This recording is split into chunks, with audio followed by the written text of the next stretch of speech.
Welcome to my tic-tac-toe game. So for this, I began with setting out the functions. You can see them here, they're closed off for the moment. So simple functions, I broke it down to 8 or 9 functions that I needed to break the game of tic-tac-toe down to 9 functions. After this, I approached them one by one, working on what I needed each function to do to allow me to play a game of tic-tac-toe against an AI or a computer player.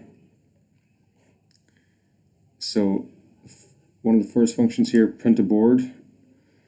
This is the first line of my program. This allows users to type between 1 and 9, but not between 0 and 8. So you'll see here, for X in range of 10, that's 1 to 9.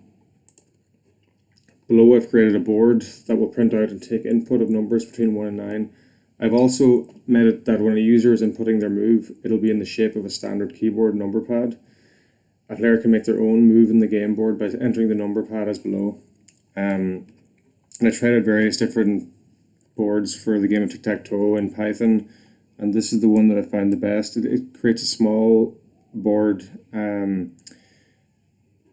show you it here.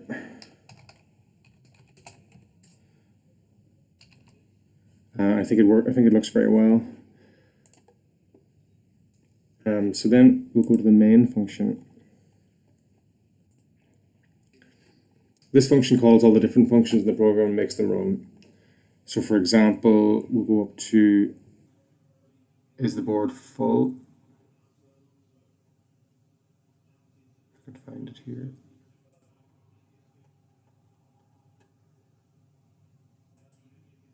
And this function returns true if the board is full and false if not.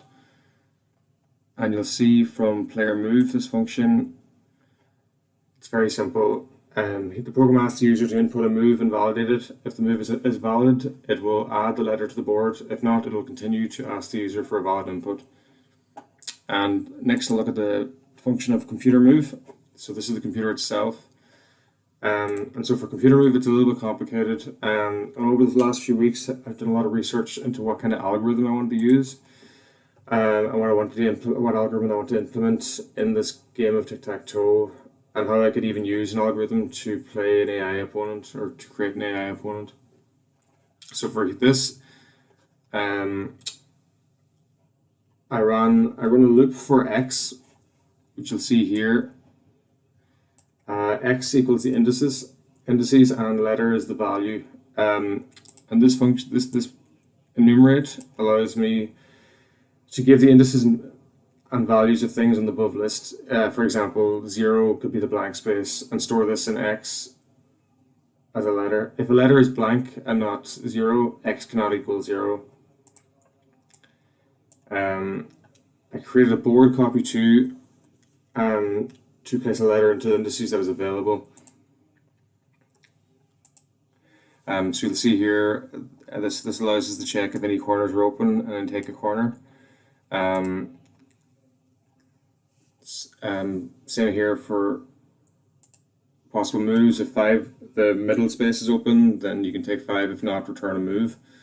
And the same again, you can check edges. If edges are open, and if more than one edge is available, it'll randomly pick an edge to choose.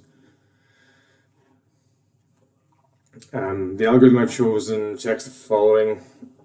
If there's a winning move, take it. If the player has a possible winning move on their next turn, move into that position. Take any one of the corners. If more than one is available, then randomly decide. Take the center position, take one of the edges. If more than one is available, then randomly decide. If no move possible, then the game is a tie.